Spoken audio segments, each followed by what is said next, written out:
Hey guys, welcome to my channel, recording at the Heat Studio. So today we're going to talk about drums. This is my favorite subject. So I'm going to show you how I recorded these drums, what mics I used, the placement, and the concept in reality why I chose those microphones. Sometimes some microphones will work for some sessions. Maybe it doesn't work because this is a vintage style kind of drum sound. I'm not going super vintagey. I want somewhere in between where it has a vintage kind of tone, but it also has more of a modern take on it, as you can say. So I'll show you which mics I'm using, and if you have any questions, please comment and subscribe.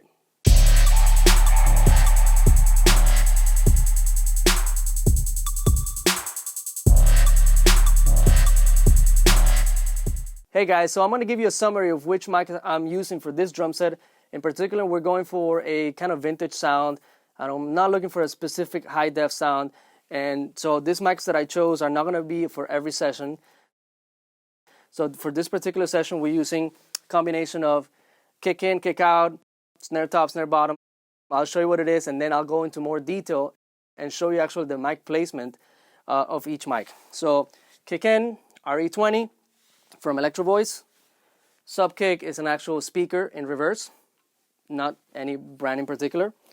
Snare top and bottom, SHURE SM57s, classic mics. Why change it? Then we also have for hi-hat AKG C451B. Some of the markings are actually gone. So kick, snare, hi-hat, right? So we have toms, SENNHEISER 451, MD 451-2, right? So this is the newer version of it.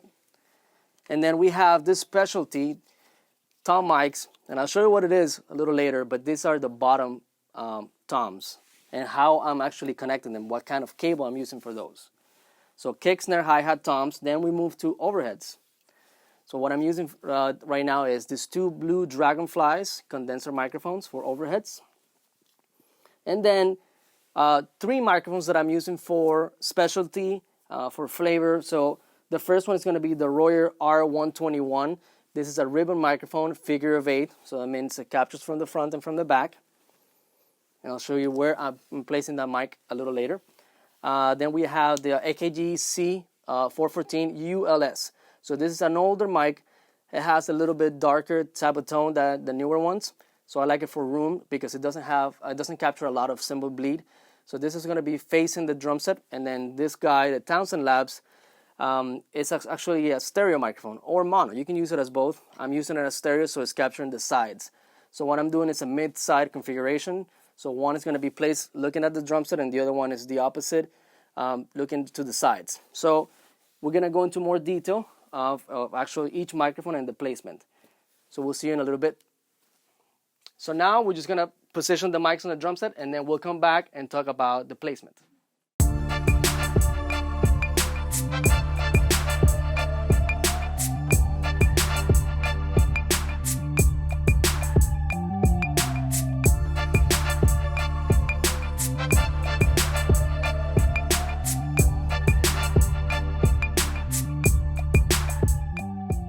So we're back and we're going to talk about mic placement. The first thing we're going to talk about is kick drum mic.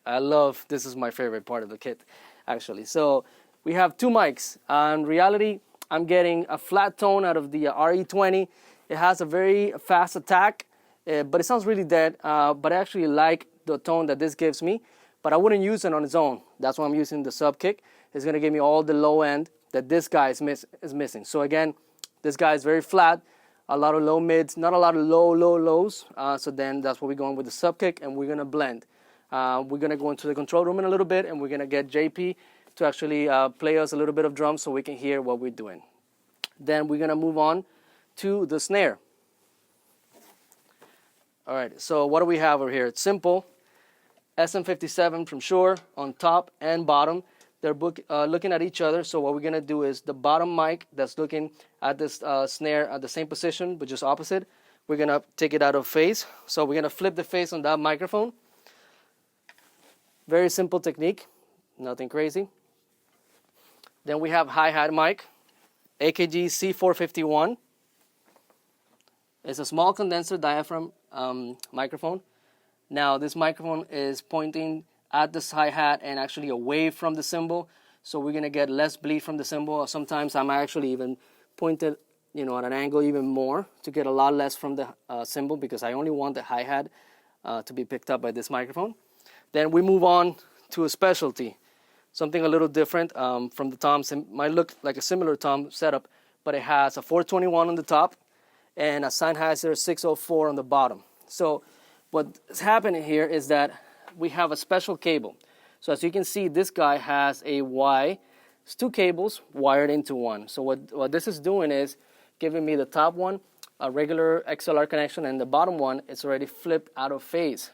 So with this cable, I actually get only one channel on my DAW, but it's actually getting me the tone of two microphones already blended for me from top and bottom. And it's very important that we have the bottom one flipped out of phase, the same thing with the snare, so we don't get any phase cancellation, which is loss of low end, and it's not going to sound right. Same thing is happening on the floor tom.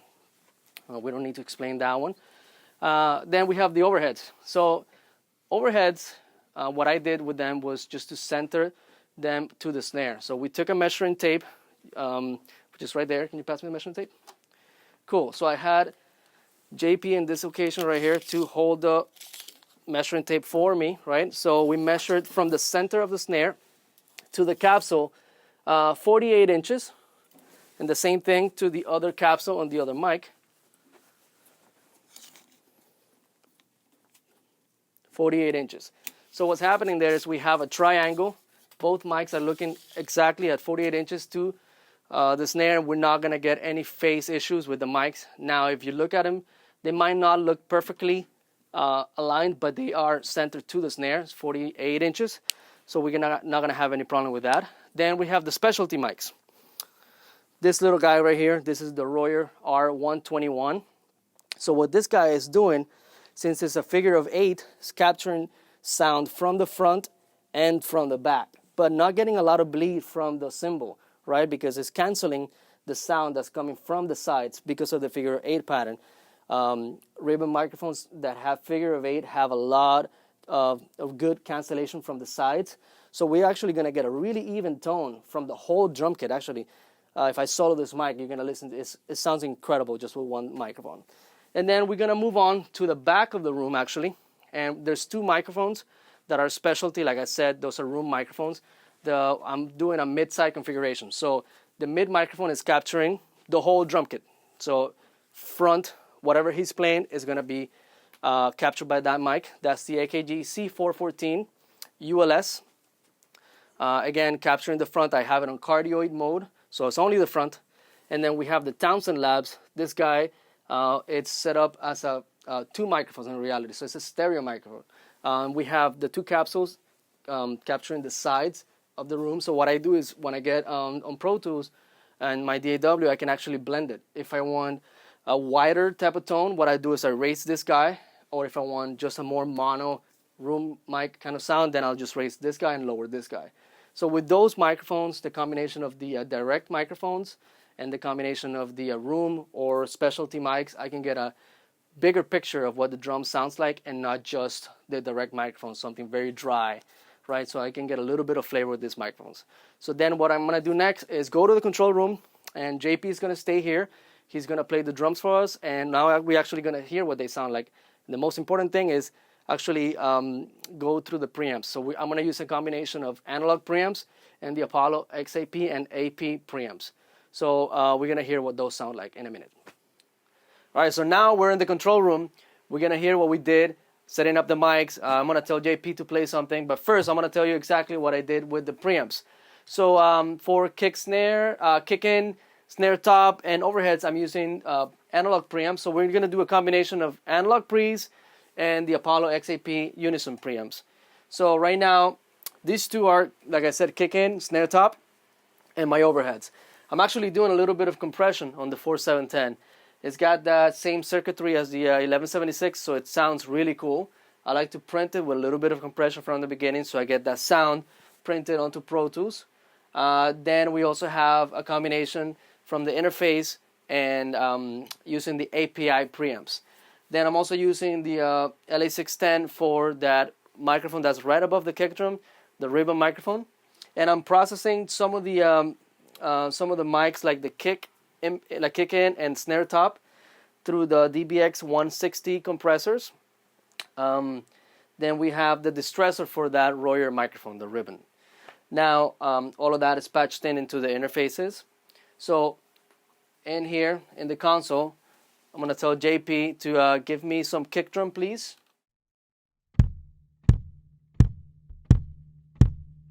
So here we're listening to just the kick in. So this is the AVR E20.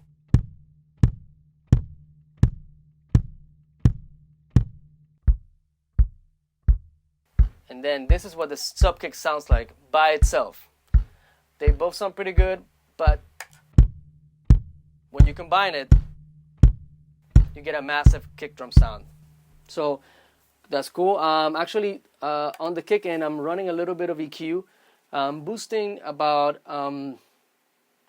10K just to give it a little bit of touch. I'll EQ it later in the DAW, but right now from the beginning, I want to get a little bit of cut on 400 and a little bit of top that was missing on that microphone. So then we're gonna go into the snare mic, snare sound. We have snare top, like I said, it's being recorded through the 4710 preamp. So I'm gonna tell JP to play the snare, and we're gonna hear the snare top and snare bottom combined. The most important thing is that the snare bottom mic has to have the polarity flipped. If not, we're gonna get some cancellations. So give me some snare, please. This is just the snare top mic. If we put in the snare bottom mic, we get all the rattle from the snare wires. I absolutely love that sound. Some people prefer just to use one mic for the snare. I like both so I can blend it later in the software because I do like the snare wires.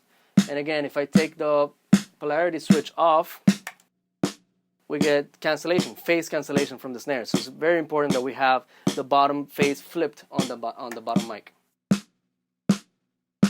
Can you give me some hi-hat, please?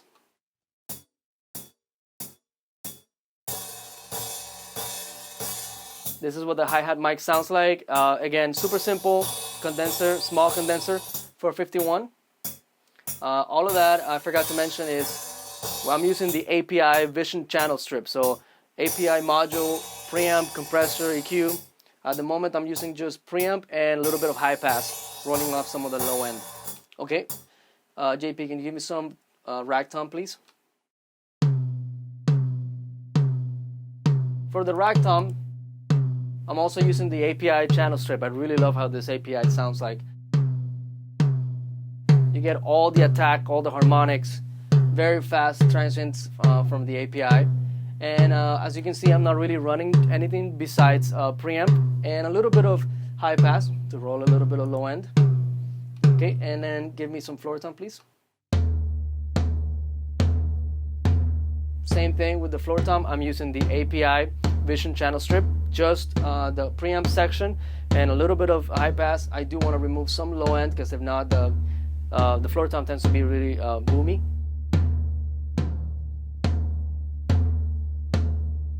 Now I'm gonna have you play a whole beat because we're gonna listen to the overheads.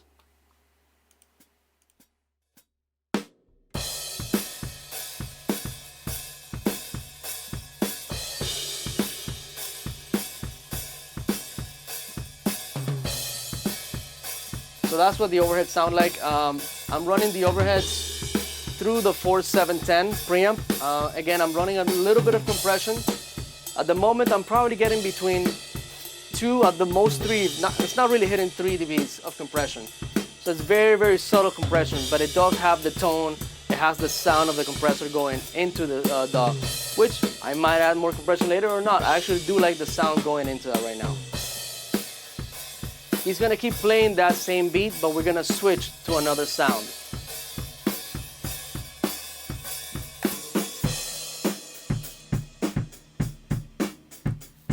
So this sound is the sides.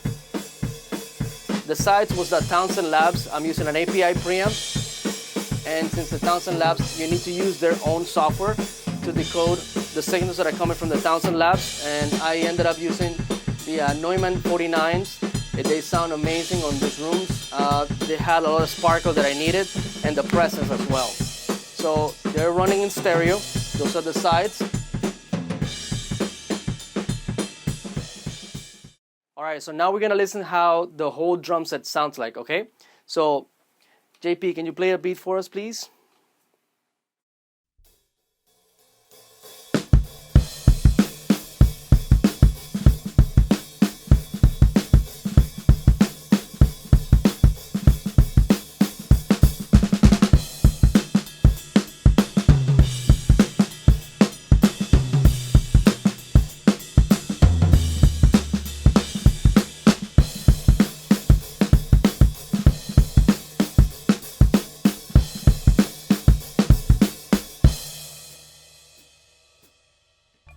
So that's how the whole drum set sounds like. If you're interested in any of these files, just let me know and I can send you a link for those multi-tracks. But I hope you actually learned something. This is a very simple technique on how to record drums. You can actually do everything if you have some Apollo interfaces with the preamps. I just like to do a little bit of mix combination of analog hardware and then some digital preamps. So thank you for watching this video. If you have any questions, please put them down in the comments. Please subscribe as well. Now actually we're gonna get to start recording the session with Lucas, Joelton, and JP on the drums. Thank you for watching.